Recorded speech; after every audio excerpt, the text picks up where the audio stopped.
Hello प्यारे विद्यार्थियों, स्वागत है आप सभी का पुनः मेरे YouTube चैनल नील का फिजिक्स क्लासेज में।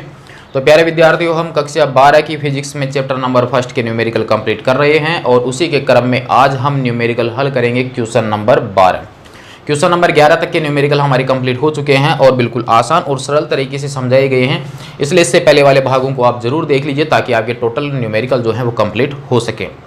स्टार्ट करते हैं आज का क्वेश्चन। अब हमारे पास क्वेश्चन दे रखा है कि हमारे पास दो विद्युत रोधी आवेशित तांबे के गोलों ए तथा बी के केंद्रों के बीच की दूरी जो दे रखी है वो 50 सेंटीमीटर है। यदि दोनों गोलों पर पृथक पृथक आवेश 6.5 × 10⁻⁷ कूलम है तो इनमें पारस्परिक स्थिर वैद्युत प्रतिकर्षण बल कितना है। जब की कंडीशन दे रखी है कि दोनों के बीच की दूरी की तुलना में गोलों ए तथा बी की त्रिज्याएं नगण्य है।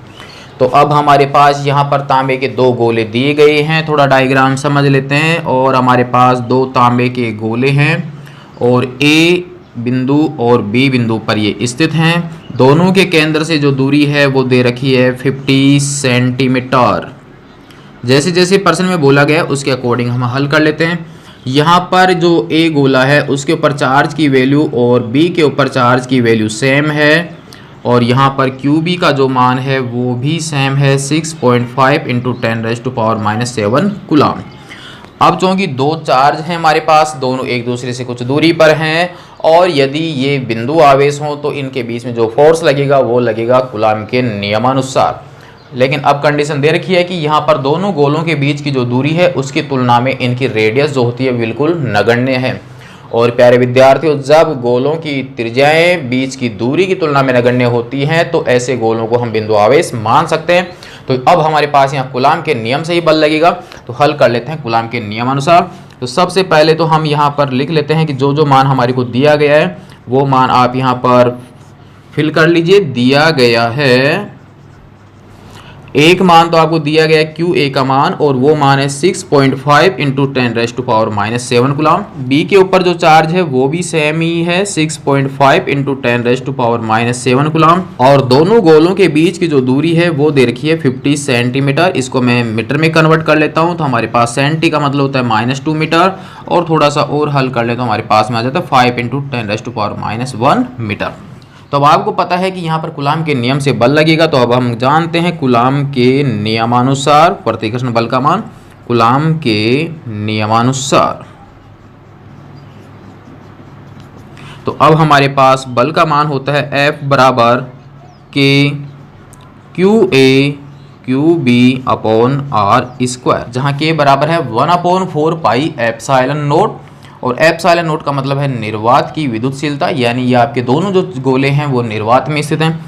अब यहाँ पर वैल्यू पुट कर लेते हैं और इसको हल कर लेते हैं, देखते हैं क्या आता है इसका आंसर। तब हमारे पास यहाँ पर वैल्यू आ जाएगी कि F = K का मान हम जानते हैं 9 × 10⁹, QA का मान है 6.5 × 10⁻⁷ जो ऊपर दिया गया है और B पर जो चार्ज है वो भी हमारे पास में सेम है और अपॉन में R है और R का मान है हमारे पास 5 × 10⁻⁻1 का होल स्क्वायर। तो अब जितने डिजिट हैं उनको आप आगे ले लीजिए ताकि आप उनको हल कर सकें। 6.5 पावर्स को आप एक जगह कर लीजिए, -7 यहाँ पर हो जाएगा -14 और अपॉन में हमारे पास देखिए 5 का स्क्वायर है तो हमारे पास में आ जाएगा 25 और 10⁻⁻1 का स्क्वायर करेंगे तो हमारे पास आ जाएगा -2।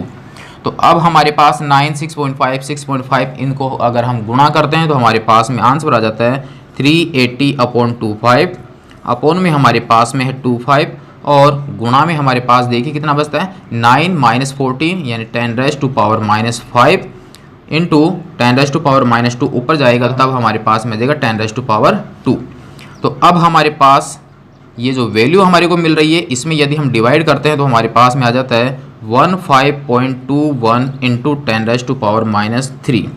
यहाँ पर -5 और 2 है। तो अब यदि मैं इस पॉइंट को बाईं तरफ खिसकाता हूँ तो हमारे पास यहाँ पर इसको हल करते हैं तो हमारे पास में आ जाएगा 1.52 × 10⁻⁻2 न्यूटन। तो ये होगा उन दोनों आवेशों के मध्य लगने वाले प्रतिकर्षण बल का मान। तो हमारे पास पार्ट फर्स्ट कंप्लीट हो जाता है कि कितना प्रतिकर्षण बल लगेगा, और वह मान आएगा 1.52 इंटू 10⁻⁻2 न्यूटन। सेकंड जो इसका क्वेश्चन दे रखा है वो भी देख लीजिए, होगा वो इसी तरीके से। यदि प्रत्येक गोले पर आवेश की मात्रा 2 गुनी कर दी जाती है, यानी यहाँ पर हमारे पास QA का जो मान है, QB का जो मान है उसको कर दिया गया है डबल, तथा गोलों के बीच की दूरी आधी कर दी जाती है, मतलब यहाँ पर आवेश की मात्रा डबल और दूरी आधी कर दी जाती है, तो बल कितना लगेगा वो ज्ञात करना है सेकंड पार्ट में। तो फर्स्ट पार्ट आपका कंप्लीट है, नोट कर लीजिए आप इसको यहाँ तक, फिर देखते हैं इसका सेकंड पार्ट। पार्ट सेकंड में दिया गया है कि आवेश की मात्रा 2 गुनी तथा दोनों गोलों के बीच की दूरी आधी हो जाती है। तो अब हमारे पास आवेश की नई मात्रा आ जाएगी, और वो मैंने मान ली है QA डैश जो है वो QA का डबल है, तथा QB डैश जो है वो QB का डबल है। ये हमारे को प्राप्त हो चुका है। अब हमारे पास जो नई डिस्टेंस है वो है पहले वाली दूरी की हाफ। तो जब हम ये वाले मान लिखेंगे तब हमारे पास नया जो फोर्स प्राप्त होगा वो देखिए कितना होगा, F डैश बराबर K QA dash QB dash upon R dash का होल स्क्वायर। तब देखिए आप इसके मान पुट कीजिए, यहाँ पर K QA डैश का मान हमारे पास 2QA है, 2QA इनटू QB डैश का मान में है 2QB, और R डैश हमारे पास में है R/2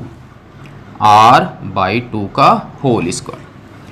आप यहाँ पर जो भी डिजिट हैं उनको आप इकट्ठा कीजिए, देखो 2 हमारे पास में कितना आ जाता है 4, बच गया क्या हमारे पास QA बचा, यहाँ से क्या बच गया QB बच गया। ये 2 आपके भिन्नों में है, और आपकी ये 2 का होल स्क्वायर करेंगे तो कितना हो जाएगा 4, और वो 4 आपके अब कहाँ चला जाएगा ऊपर, तब हमारे पास ये आ जाएगा 4, और अपोन में बच गया हमारे पास सिर्फ क्या R और ये इसका होल स्क्वायर। यहाँ से जो मैंने ब्रैकेट में राशि लिखी है वो राशि आपके फर्स्ट पार्ट में लगने वाले बल का फॉर्मूला है, यानी हमारे पास जो नया बल है उसका मान पहले वाले बल से कितना गुना है 16 गुना प्राप्त होता है, क्योंकि K QA QB upon R square जो था जब हमने आवेश की मात्रा और दूरी में परिवर्तन नहीं किया था उस समय का बल था जो भी हमने ज्ञात किया था। और अब हमारे पास जब चेंज करते हैं तो हमारे पास नया जो फोर्स आएगा वह पहले वाले फोर्स का कितना गुना होगा 16 गुना होगा। अब चाहो तो इसका मान निकाल सकते हैं, F डैश बराबर 16 इंटू F का मान जो भी इससे पहले वाले में निकाला हमने 1.52 इंटू 10⁻⁻²। यहाँ से आप इसको हल कर लीजिए, तो जब हम इन सब को हल करेंगे तब हमारे पास में आ जाएगा 0.24 न्यूटन। तो ये हो जाएगा आपके इसका सेकंड पार्ट कंप्लीट। ये हो गया प्यारे विद्यार्थियों क्वेश्चन नंबर 12 आपका कंप्लीट। नोट कर लीजिए आप यहाँ पर क्वेश्चन नंबर 12 को। यदि कोई आती है समस्या तो कमेंट्स में आप बता सकते हैं कि इस जगह हमारी को समस्या आ रही है। क्वेश्चन नंबर 12 आपका कंप्लीट। और यदि आपके क्वेश्चन कंप्लीट होता है तो चैनल को सब्सक्राइब ज़रूर करें ताकि आपको आगे आने वाले क्वेश्चन का नोटिफिकेशन प्राप्त हो सके। तो फिर नेक्स्ट में देखते हैं क्वेश्चन नंबर 13। हमारे पास जो क्वेश्चन नंबर 13 है वो क्वेश्चन नंबर 12 से ही बना हुआ है, तो इसलिए हमारे पास दिया भी गया है। तो देखिए अब आप क्वेश्चन नंबर 13 को बिल्कुल आराम से समझना, क्योंकि इसकी लैंग्वेज थोड़ी आपकी चेंज हो रही है और अब आपको थोड़ा सा इसमें गहराई में जाकर आपको सोचना पड़ेगा कि इसका आंसर क्या हो सकता है। देखते हैं क्वेश्चन नंबर 13। हमारे पास दे रखा है कि मान लीजिए कि अभ्यास 12 में यानी क्वेश्चन नंबर 12 में जो कंडीशन थी वही है, ए तथा बी साइज में सर्वसम है। क्वेश्चन नंबर 12 में जो तांबे के गोले दे रखे थे ए और बी, जो कि दोनों एक दूसरे से 50 सेंटीमीटर की दूरी पर थे और दोनों पर जो आवेश की मात्रा थी वो 6.5 इंटू 10⁻⁻7 कूलाम और इस पर भी 6.5 इंटू 10⁻⁻7 कूलाम थी। दोनों पे आवेश की मात्रा क्या थी, समान थी। ये क्वेश्चन नंबर 12 में दिया गया था। और अब यहाँ पर यह बताया गया है कि इस समय दोनों गोलों की जो साइज है वो आपस में क्या है, समान है। तो अब हमारे पास दो गोले हैं और अब आगे पूछा गया कि इसी साइज का कोई तीसरा अनावेशित गोला पहले तो, मतलब एक नया गोला हमारे पास में है। तो प्रश्न के अनुसार ही आप देखते जाइए, देखते हैं होता क्या है। हमारे पास में एक गोला ए, दूसरा है बी, तीसरा अब हमारे पास कौन सा है, सी। तीनों की साइज आपके समान है, इसलिए आप इनको बराबर साइज के बनाना। यहाँ से यदि आपके छोटे बड़े लग रहे हैं तो आपको साइज बराबर बनानी है। यहाँ पर ए और बी के ऊपर जो आवेश की मात्रा है वो मैंने मान ली है Q, और इसके ऊपर भी आवेश की मात्रा कितनी है Q, और इसके ऊपर आवेश की मात्रा कितनी है 0 कूलम। देखिए तो अनावेशित गोला, क्योंकि अनावेशित बोल रखा है इसलिए आवेश की मात्रा कितनी इसमें 0 है। तो अब यहाँ पर बोला गया है कि पहले तो ये C गोला जो है वो पहले गोले के संपर्क में, यानी ये C जो गोला है पहले तो A के संपर्क में लाया जाता है तथा तत्पश्चात दूसरे गोले के संपर्क में लाकर अंत में दोनों से हटा दिया जाता है। मतलब आपके पास 3 गोले हैं, उन 3 गोलों में A, B और C। A और B के ऊपर चार्ज समान है Q और वैल्यू है 6.5 × 10⁻⁻7। ये आपके अनावेशित गोला है, इसलिए इसके ऊपर आवेश नहीं है। यानी C और A को एक दूसरे के संपर्क में लाया जाता है कंडीशन नंबर फर्स्ट के अकॉर्डिंग। तो अब हमारे पास कंडीशन के अनुसार A और कंडीशन के अनुसार कौन सा है ये C। यहाँ पर A गोला और ये C। आप दोनों की साइज बराबर बनाना, प्रकार से यूज करना, उसके बाद आप इसकी साइज बराबर बनाना। A के ऊपर जो चार्ज है उसकी वैल्यू Q है और उसका मान है 6.5 × 10⁻⁻7, जबकि इसके ऊपर चार्ज कितना है 0। तो अब आपको थोड़ा सा यहीं से सोचना है कि आपके पास जब 2 चालक गोले हों और उन दोनों को एक दूसरे के संपर्क में लाया जाता है तो आपके पास विधि हो जाती है कि दूसरा गोला भी आवेशित हो जाएगा। और कौन सी विधि से?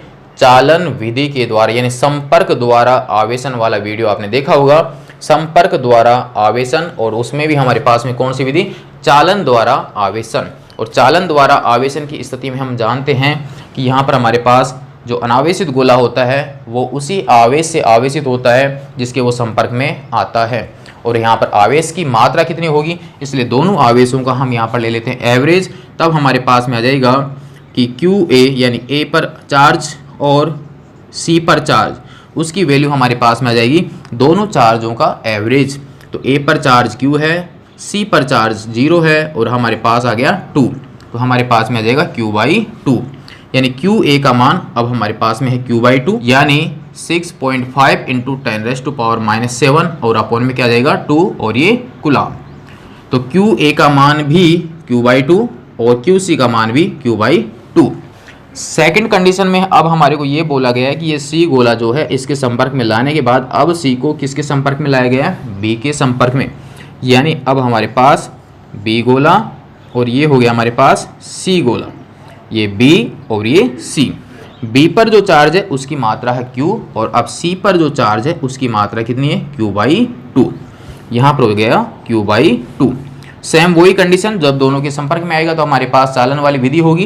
तो अब हमारे पास आवेश का डिवाइडेशन हो जाएगा QB और QC, दोनों पर आवेश बराबर मात्रा में बटेगा। वही तरीका, दोनों का औसत ले लेंगे। QB का जो चार्ज है वो है Q और QC का जो चार्ज है वो कितना है? Q/2 और दोनों का एवरेज। आप ऊपर वाले को हल कीजिए तो हमारे पास आ जाएगा 2, यहाँ पर आ जाएगा 2Q + Q/2। फाइनली हमारे पास में आ जाएगा 3Q/4, यानी QB का मान भी 3/4Q और QC का मान भी 3/4Q और Q की वैल्यू कितनी है? 6.5 × 10⁻⁻7। अब हमारे पास प्रश्न में ये बोला गया है कि अब इस C गोले को वापस B से भी हटा दिया गया है। तो अब हमारे पास A और B वापस वही 50 सेंटीमीटर पे रख दिए जाते हैं, तो वहाँ पर उनके बीच में बल कितना लगेगा? तो थर्ड पार्ट अब हमारे पास में आ जाएगा स्थिर वैद्युत बल। स्थिर वैद्युत बल कौन से नियम से? कूलॉम के नियम से। देखिए F = K QA QB/R²। K का मान हम जानते हैं 9 × 10⁻⁹। QA का जो मान है वो देखिए, QA का मान है Q/2। ये हो गया हमारे पास Q/2 यानी 6.5 × 10⁻⁻7/2। 6.5 × 10⁻⁻7 और अपोन में कितना आ गया? 2 इंटू QB का मान देखिए 3/4 यानी 3/4। Q का मान ये वाला ही होगा 6.5 × 10⁻⁻7 और R²। आर का मान हम जानते हैं 5 इंटू 10⁻⁻1 का होल स्क्वायर। अब चूँकि ये जो क्वेश्चन था वो आपके क्वेश्चन नंबर 12 की कंडीशन को लेके ही बनाया हुआ था, तो अब हमारे पास देखिए क्वेश्चन नंबर 12 में हमारे पास 9 इंटू 10⁻9 था, 6.5 इंटू 10⁻7 था, 6.5 इंटू 10⁻7 था, एक्स्ट्रा हमारे पास में क्या आया 3, अपॉन में आपके पास आर स्क्वायर के अलावा क्या आया 2 और 4। तो अब हमारे पास एक्स्ट्रा जो मान था वो कितना आया 3/8 इंटू 4 और 2 को मल्टीप्लाई करेंगे 8 हो जाएगा।